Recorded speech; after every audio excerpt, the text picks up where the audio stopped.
नमस्ते बच्चों।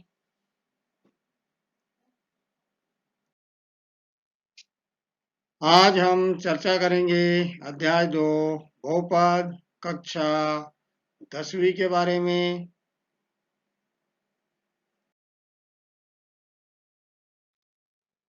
आइए अब हम बहुपद के प्रकार को समझने का प्रयास करें। आप ये पिछली कक्षा में पढ़ चुके हैं।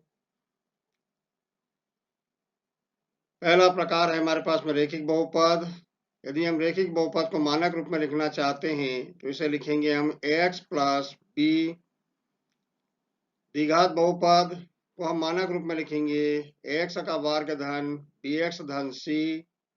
त्रिघात बहुपद को हम मानक रूप में लिखेंगे ax power 3 plus bx square plus cx plus d।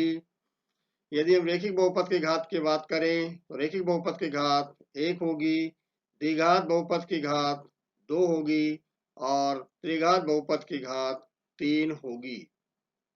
तो ये इस प्रकार से हमने ये जानने का प्रयास किया कि बहुपद 3 प्रकार के रैखिक बहुपद, द्विघात बहुपद और त्रिघात बहुपद। जैसे जैसे घात आगे बढ़ती जाएगी वैसे वैसे हम बहुपद के और भी प्रकार को आगे पढ़ेंगे। हम यहाँ मुख्यतः 3 बहुपद की बात कर रहे हैं, रैखिक बहुपद, द्विघात बहुपद और त्रिघात बहुपद के बारे में। आइए अब हम दिए गए किसी बहुपद को मानक रूप में किस प्रकार से लिखते हैं इस पर चर्चा करें। तो ये भी आपको यहाँ पर 3 कार्ड दिख रहे हैं जिस पर लिखा हुआ है प्लस 2x प्लस 5x वर्ग 2x पावर 3 माइनस 5। यदि इन चारों कार्डों से बने हुए बहुपद को हम देखें तो घात के आधार पर हम ये कह सकते हैं कि यह त्रिघात बहुपद है। किंतु यदि हम यहाँ पर मानक रूप की बात करें तो बहुपद अभी मानक रूप में नहीं लिखा हुआ है। तो आइए हम सबसे पहले तो ये देखें कि इन्हीं कार्डों की सहायता से हम एक रैखिक बहुपद तैयार करें और उसे मानक रूप में लिखें। तो आइए उसके लिए हमें कौन कौन से कार्ड की आवश्यकता होगी। तो जैसा कि आप जानते हैं कि यदि हमने 2x और -5 वाले कार्ड को ले लिया तो इससे हमारा रैखिक बहुपद बन जाएगा। तो ये हमने 2 कार्ड ले लिए इसमें से 2x और -5 वाला कार्ड। तो रैखिक बहुपद बनेगा 2x माइनस 5 जिसे हमने मानक रूप में लिखा है।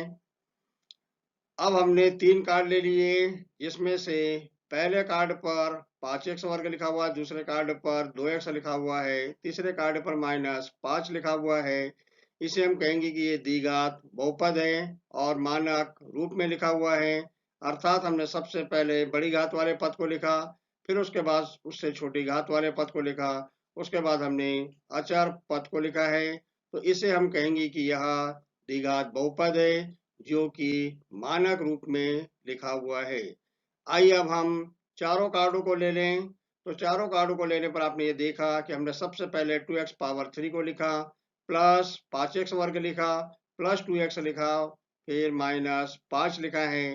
तो इस बहुपद को हम कहेंगे कि यह त्रिघात बहुपद है और इसे भी हमने मानक रूप में लिख दिया है क्योंकि सबसे पहले हमने लिखा है बड़ी घात वाला पद, फिर उससे छोटी घात वाला पद, फिर उससे छोटी घात वाला पद और अंत में हमने लिखा है यहाँ पर अचर पद को। तो इस प्रकार से हमने इस बात को जानने का प्रयास किया कि हम दिए गए बहुपद को मानक रूप में किस प्रकार से लिखते हैं। आज हम सीखेंगे बहुपदों के लिए विभाजन एल्गोरिथम के बारे में। आइए अब हम बहुपदों के लिए विभाजन algorithm division algorithm for polynomials पर चर्चा करें। जैसा कि आप जानते हैं कि एक त्रिघात बहुपद के अधिक से अधिक 3 शून्यक हो सकते हैं, परंतु यदि आपको एक शून्यक दिया हुआ हो तो क्या आप अन्य शून्यक याद कर सकते हैं? इसके लिए हमें क्या प्रक्रिया अपनानी पड़ेगी? तो आइए हम इस पर चर्चा करें। इसके लिए आइए त्रिघात बहुपद x power 3 minus 3x square minus x plus 3 पर हम विचार करें। यदि हम आपको ये बता दें कि इसका एक शून्यक 1 है तो हम ये कह सकते हैं कि x power 3 minus 3x square minus x plus 3 का एक गुणनखंड x माइनस 1 होगा, क्योंकि शून्य का मान 1 दिया हुआ है, इसे हम x बराबरी से 1 लिखेंगे। पक्षांतर करेंगे तो हमें मिलेगा x माइनस 1 बराबरी से 0। तो x माइनस 1 जो है वह दिए गए बहुपद का गुणनखंड कहलाएगा। इसलिए आप x power 3 minus 3x square minus x plus 3 को x माइनस 1 से भाग दे करके हम भागफल x square minus 2x minus 3 प्राप्त कर सकते हैं।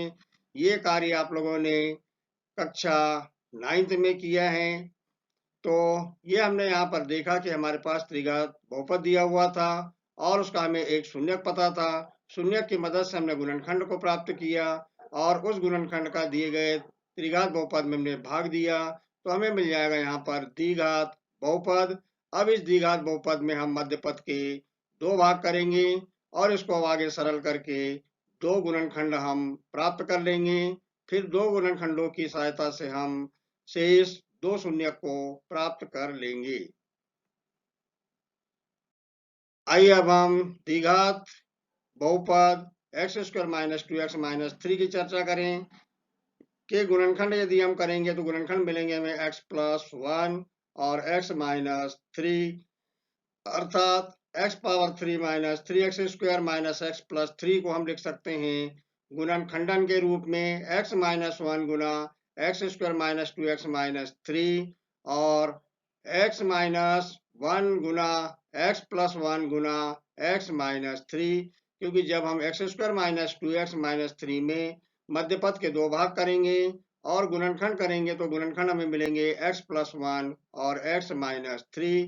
तो हमें सबसे पहले मालूम था कि x माइनस 1 दिए गए बहुपद का एक गुणनखंड है। हमने शेष 2 गुणनखंडों को यहाँ पर मध्य पद को 2 भाग में तोड़ करके प्राप्त कर लिया। इस प्रकार से हमने लिख दिया x power 3 minus 3x square minus x plus 3 के स्थान पर x माइनस 1 गुना x प्लस 1 गुना x माइनस 3। इसलिए अब हम यहाँ पर कह सकते हैं कि दिए गए त्रिघात बहुपद के सभी शून्यक होंगे 1, माइनस 1 और 3। 1 का हमें पहले से पता था, माइनस 1 हमने कहाँ से प्राप्त किया, तो x प्लस 1 बराबर इसे हम 0 लेंगे। x का मान हमें यहाँ से मिलेगा माइनस 1, जो कि दिए गए त्रिघात बहुपद का शून्यक कहलाएगा। और x माइनस 3 बराबर से 0 लिखेंगे, सरल करेंगे तो x बराबर से हमें 3 मिलेगा। इसलिए हम कह सकते हैं कि त्रिघात बहुपद के सभी शून्यक 1, माइनस 1 और 3 होंगे। आइए अब हम एक बहुपद को दूसरे बहुपद से भाग देने के एल्गोरिथम अर्थात कलन विधि भी इसे हम कहते हैं की विवेचना एक उदाहरण के माध्यम से समझने का प्रयास करें। उदाहरण है हमारे पास 3x power 3 plus x square plus 2x plus 5 को 1 plus 2x plus x square से भाग दीजिए। जैसा कि आपको पता होना चाहिए कि इस त्रिघात बहुपद को हम कहेंगे भाज्य और 1 plus 2x plus x square अर्थात इस द्विघात बहुपद को हम कहेंगे भाजक। आपको ये पता होना चाहिए कि जब भी हमें भाग की प्रक्रिया को संपन्न करना होता है तो हमें दिए गए बहुपदों को मानक रूप में लिखना होता है। तो आइए हम इस पे चर्चा करें। हम सर्वप्रथम भाजक एवं भाज्य के पदों को घटती हुई घातों के क्रम में व्यवस्थित करते हैं। बहुपदों के पद इस प्रकार व्यवस्थित करने को हम कहते हैं कि हमने दिए गए बहुपद को मानक रूप में लिख दिया है। हम यहाँ पर ये देख रहे हैं कि भाज्य पहले से ही मानक रूप में है, क्योंकि यहाँ सबसे पहले लिखा हुआ है 3 की घात वाला पद, फिर 2 की घात वाला पद, फिर 1 की घात वाला पद, अंत में लिखा हुआ है अचर पद। और क्योंकि इसका भाजक मानक रूप में नहीं था, अतः इसे हमने मानक रूप में लिखा x का वर्ग धन 2x धन 1। तो इस प्रकार से हमने सर्वप्रथम भाज्य और भाजक को मानक रूप में लिख दिया। आइए अब हम चरण 1 को समझने का प्रयास करें। भागफल का पहला पद प्राप्त करने के लिए भाज्य के उच्चतम घात वाले पद अर्थात 3x पावर 3 को भाजक के उच्चतम घात वाले पद अर्थात x स्क्वायर से भाग दीजिए। हमें विभाजन एल्गोरिथम का ये जो पहला चरण है इसके बारे में अनिवार्य रूप से जानकारी होना चाहिए। तो आप याद रखेंगे कि भागफल का पहला पद प्राप्त करने के लिए भाज्य के उच्चतम घात वाले पद अर्थात 3x पावर 3 को भाजक के उच्चतम घात वाले पद अर्थात एक्स स्क्वायर से हम भाग देंगे। भाग देने पर हमें क्या मिलेगा? तो देखिए 3x पावर 3 बटे में एक्स स्क्वायर बराबरी से 3x पावर 3 माइनस 2 और इसको हम सरल करेंगे तो हमें मिलेगा 3x। अब हमें भाग देने की प्रक्रिया 3x power 3 plus x square plus 2x plus 5 के साथ कीजिए। तो शेष बचेगा यहाँ पर और वहां बचेगा माइनस 5x का वर्ग माइनस x धन 5 है। तो इस प्रकार से हमारी विभाजन एल्गोरिथम का ये पहला चरण पूर्ण हुआ। आइए अब हम इसके बाद देखें कि दूसरे चरण की प्रक्रिया में अब हम क्या करेंगे। आइए अब हम चरण 2 को समझने का प्रयास करें। अब भागफल का दूसरा पद प्राप्त करने के लिए नए भाज्य के उच्चतम घात वाले पद अर्थात माइनस 5x वर्ग को भाजक के उच्चतम घात वाले पद अर्थात एक्स स्क्वायर से भाग दीजिए। माइनस 5x वर्ग बटे में x वर्ग बराबरी से माइनस 5x पर 2 माइनस 2 की घात, क्योंकि घातांक के नियम से हम ये कहेंगे कि यहाँ पर आधार समान है और भाग की क्रिया हो रही है, तो ऊपर की घात से हम नीचे की घात को घटा देंगे और x पर घात हमें मिलेगी 0 की, और किसी भी संख्या पर यदि 0 की घात होती है तो उसका मान 1 होता है। तो हमें सरल करने पर यहाँ पर मिला -5, इससे हमें -5 मिलता है। पुनः भाग देने की प्रक्रिया अब हम करेंगे -5x वर्ग माइनस x धन 5 के साथ करेंगे। जो शेष बचता है वह 9x प्लस 10 है। तो अब हम चरण 3 की यदि बात करें तो अब शेष बचे 9x प्लस 10 की घात को हम देखेंगे।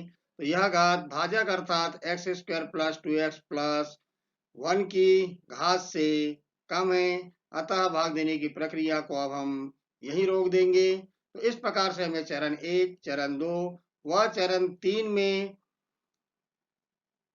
भागफल मिल गया और शेषफल मिल गया। आइए अब हम भाज्य भाजक भागफल और शेषफल में क्या संबंध है इस पर चर्चा करेंगे।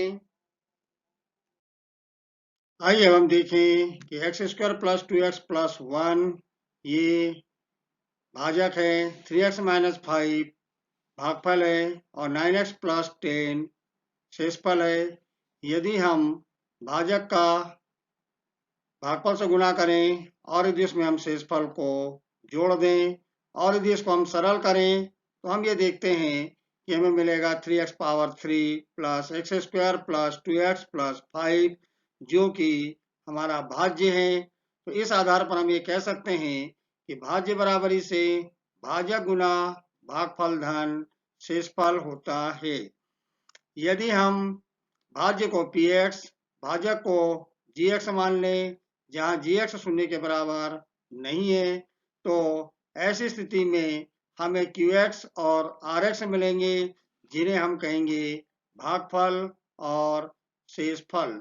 तो ये इस प्रकार से आपने देखा कि px को हमने भाज्य माना, gx को हमने भाजक माना और qx को हम भागफल कह रहे हैं और rx को हम शेषफल कह रहे हैं।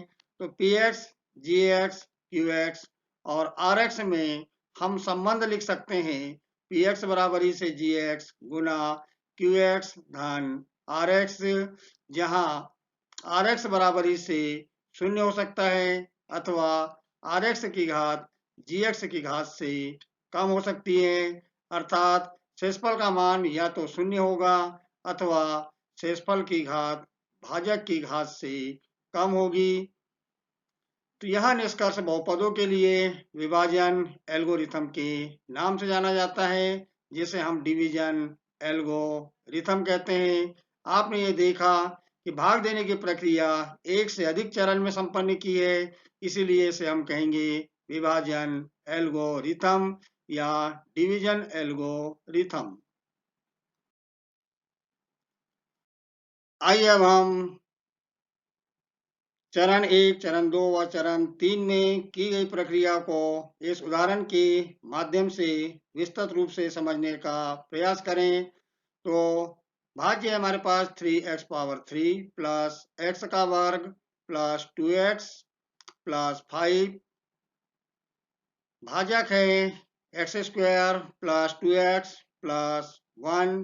जैसा कि आपको पता होना चाहिए कि भाज्य और भाजक दोनों ही मानक रूप में लिखे होना चाहिए, अर्थात घातों के घटते हुए क्रम में लिखे होना चाहिए। तो हम यहाँ पर देख रहे हैं कि भाज्य और भाजक दोनों ही घातों के घटते हुए क्रम में लिखे हुए हैं। अब हम सर्वप्रथम देखेंगे भाज्य की उच्चतम घात वाला पद, और भाज्य की उच्चतम घात वाला पद है 3x पावर 3 और भाजक की उच्चतम घात वाला पद है x का वर्ग। आइए अब हम 3x पावर 3 में x स्क्वायर का भाग दें, अर्थात भाज्य की उच्चतम घात वाले पद में भाजक की उच्चतम घात वाले पद का भाग देंगे। इसको हम सरल करेंगे तो हमें मिलेगा 3x पावर 3 माइनस 2, और इसको हम सरल करेंगे तो हमें मिलेगा 3x, क्योंकि जब x में से हम 3 माइनस x पावर 3 माइनस 2 को जब हम सरल करेंगे तो हमें x पावर 1 मिलेगी, और इसे हम लिखेंगे 3x, और 3x को हम कहेंगे भागफल का प्रथम पद। आइए अब हम भागफल के प्रथम पद का गुना x square plus 2x plus 1 से करें। तो 3x का गुना होगा x square plus 2x plus 1 से। 3x का गुना जब हम एक्स स्क्वायर से करेंगे तो हमें मिलेगा 3x पावर 3।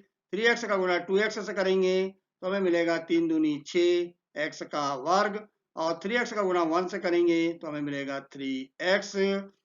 तो ये इस प्रकार से हमें मिल गया 3x power 3 plus 6x square plus 3x। तो ये हमने देखा कि जब हमने 3x का गुना x square plus 2x plus 1 से किया तो गुना हमें मिला 3x power 3 plus 6x square plus 3x।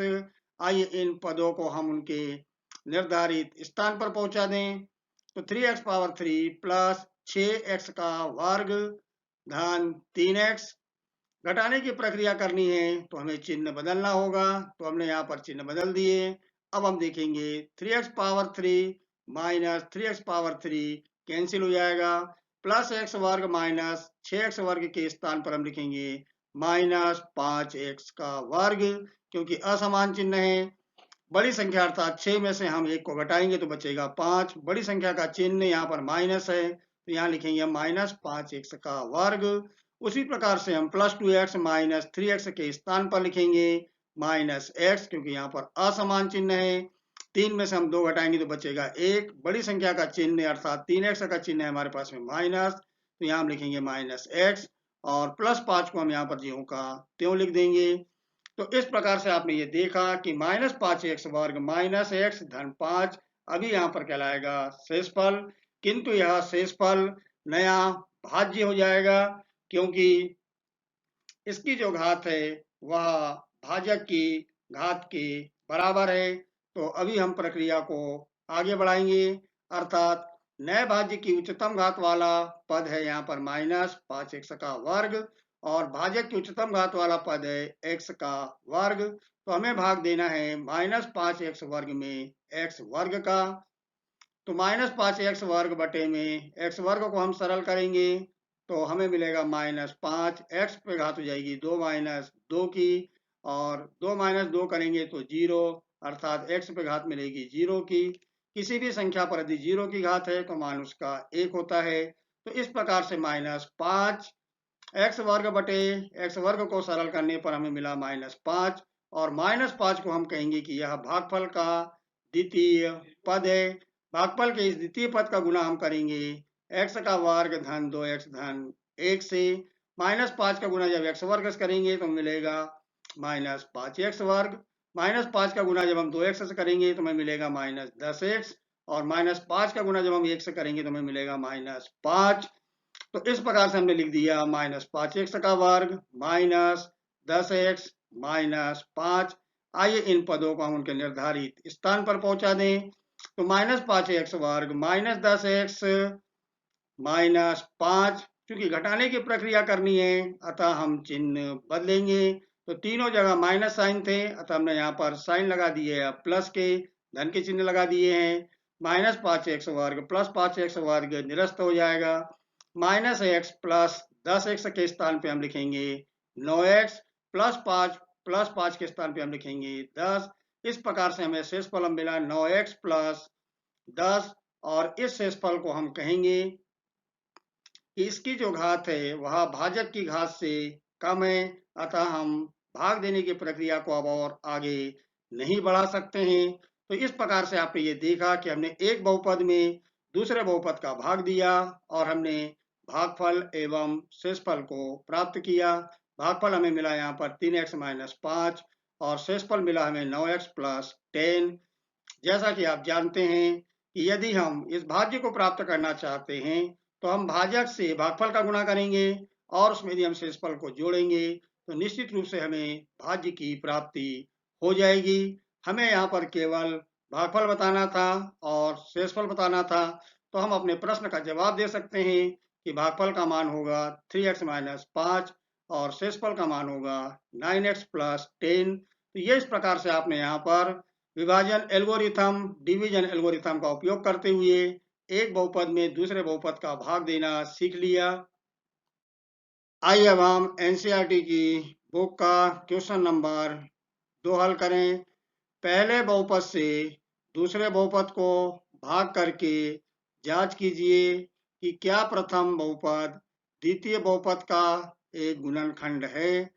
तो पहला बहुपद दिया हुआ है t² - 3, दूसरा बहुपद दिया हुआ है 2t⁴ plus 3t⁴ minus 2t² minus 9t minus 12। तो जैसा कि आप देख रहे हैं कि भाजक और भाज्य दोनों ही मानक रूप में लिखे हुए हैं, अतः हम भाग देने की प्रक्रिया को आगे बढ़ा सकते हैं। तो सबसे पहले हम भाज्य को नोट करेंगे। तो ये हमने नोट कर दिया 2t⁴ plus 3t⁴ minus 2t² minus 9t minus 12 को। अब हम नोट करेंगे भाजक को। भाजक है हमारे पास t² - 3। जैसा कि आप जानते हैं कि भाग देने के लिए हम सर्वप्रथम यह देखेंगे कि भाज्य का उच्चतम घात वाला पद कौन सा है और भाजक का भी उच्चतम घात वाला पद कौन सा है। तो हमें भाज्य का उच्चतम घात वाला पद मिल रहा है 2t⁴ और भाजक का उच्चतम घात वाला पद है t², अर्थात हम 2t⁴ में t² का भाग देंगे। तो आइए हम इस प्रक्रिया को समझें। 2t⁴ में हम जब t² का भाग देंगे तो हमें सरल करने पर मिलेगा 2t² और 2t² को हम कहेंगे भागफल का प्रथम पद। तो आइए इस भागफल के प्रथम पद को हम उसके निर्धारित स्थान पर पहुंचा दें। अब भागफल के प्रथम पद का गुणा हम भाजक से अर्थात t² - 3 से करेंगे। तो 2t² का गुणा होगा t² - 3 से। गुणा करने पर हमें मिलेगा 2t⁴ minus 12, 2t⁴ minus 6t²। आइए इन पदों को हम उनके निर्धारित स्थान पर पहुंचा दें। तो 2t⁴ माइनस 6t² को हमने उनके निर्धारित स्थान पर पहुंचा दिया। हमें यहाँ पर घटाने की प्रक्रिया करनी है तो हमें चिन्ह बदलना होगा। तो प्लस साइन था तो यहाँ माइनस कर दिया हमने, माइनस था तो प्लस कर दिया। 2t⁴ से माइनस 2t⁴ कैंसिल हो जाएगा। 3t⁴ को हम ज्यों का त्यों लिख देंगे। माइनस 2t² प्लस 6t² के स्थान पे हम लिखेंगे प्लस 4t² माइनस 9t और माइनस 12 को हम यहाँ पर ज्यों का त्यों लिख देंगे। अब हमारे पास नया भाज्य है 3t⁴ plus 4t² minus 9t minus 12 और इसके उच्चतम घात वाला पद है 3t⁴, अर्थात अब हमें 3t⁴ में t² का भाग देना है। तो आइए इस भाग की प्रक्रिया को हम समझें। 3t⁴ में जब हम t² का भाग देंगे तो सरल करने पर हमें मिलेगा 3t और 3t को हम कहेंगे कि यह भागफल का द्वितीय पद है। आइए हम भागफल के द्वितीय पद का गुणा भाजक से अर्थात टी स्क्वायर माइनस 3 से करें। तो 3t का गुणा होगा टी स्क्वायर माइनस 3 में। जब हम गुणा करेंगे 3t से टी स्क्वायर का तो हमें मिलेगा 3t पावर 3 माइनस 90। आइए इन पदों को हम उनके निर्धारित स्थान पर पहुंचा दें। और चूंकि हमें घटाने की प्रक्रिया करनी है अतः हम चिन्ह बदलेंगे। तो प्लस साइन था तो यहाँ माइनस कर दिया, माइनस था तो प्लस कर दिया। 3t पावर 3 से माइनस 3t पावर 3 कैंसिल हो जाएगा। 4t स्क्वायर को हम ज्यों का त्यों लिख देंगे। माइनस 90 प्लस 90 कैंसिल हो जाएगा और माइनस 12 को हम ज्यों का त्यों उतार देंगे। तो इस प्रकार से हमें अब नया भाज्य मिल गया 4t स्क्वायर माइनस 12, जिसकी उच्चतम घात वाला पद है 4t स्क्वायर। अब हम 4t स्क्वायर में t स्क्वायर का भाग देंगे। तो 4t स्क्वायर में t स्क्वायर का भाग देने पर हमें सरल करने पर मिलेगा 4। 4 को हम कहेंगे कि यह भागफल का तृतीय पद है। तो आइए हम 4 को भागफल के तृतीय पद के स्थान पर पहुंचा दें। अब हम 4 का गुणा करेंगे टी स्क्वायर माइनस 3 से। तो 4 का गुणा जब टी स्क्वायर माइनस 3 से होगा तो हमें मिलेगा 4t स्क्वायर माइनस 12। इन पदों को हम उनके निर्धारित स्थान पर पहुंचा दें और घटाने की प्रक्रिया करें। घटाने की प्रक्रिया में हमें चिन्ह बदलना है। तो प्लस है तो माइनस, माइनस है तो plus. 4t square minus 4t square cancel हो जाएगा, माइनस 12 प्लस 12 भी कैंसिल हो जाएगा। तो इस प्रकार से हमें शेषफल के स्थान पर मिलेगा 0। जैसा कि आप देख रहे हैं कि जब हमने यहाँ पर भाग की प्रक्रिया को संपन्न किया तो हमें शेषफल का मान 0 मिला। और शेषफल का मान 0 मिलना हमें यह बता रहा है कि पहला बहुपद अर्थात प्रथम बहुपद द्वितीय बहुपद का एक गुणनखंड है। तो आइए हम अपने प्रश्न का जवाब दे दें कि अतः प्रथम बहुपद द्वितीय बहुपद का एक गुणनखंड है। तो ये इस प्रकार से हमने एनसीईआरटी की प्रश्नावली 2.3 के प्रश्न नंबर 2 के पहले प्रश्न को हल कर लिया। सभी बच्चों को धन्यवाद और मेरा ये निवेदन कि अध्याय 2 बहुपद प्रश्नावली 2.3 के जो शेष प्रश्न हैं उन प्रश्नों को आप हल करने का प्रयास करें। मैं ये मान के चलूँगा कि यदि आप प्रयास करेंगे तो निश्चित रूप से आप प्रश्नावली 2.3 के सारे प्रश्नों को इस वीडियो के देखने के पश्चात हल कर सकेंगे। आपको पुनः मेरी ओर से नमस्कार एवं धन्यवाद।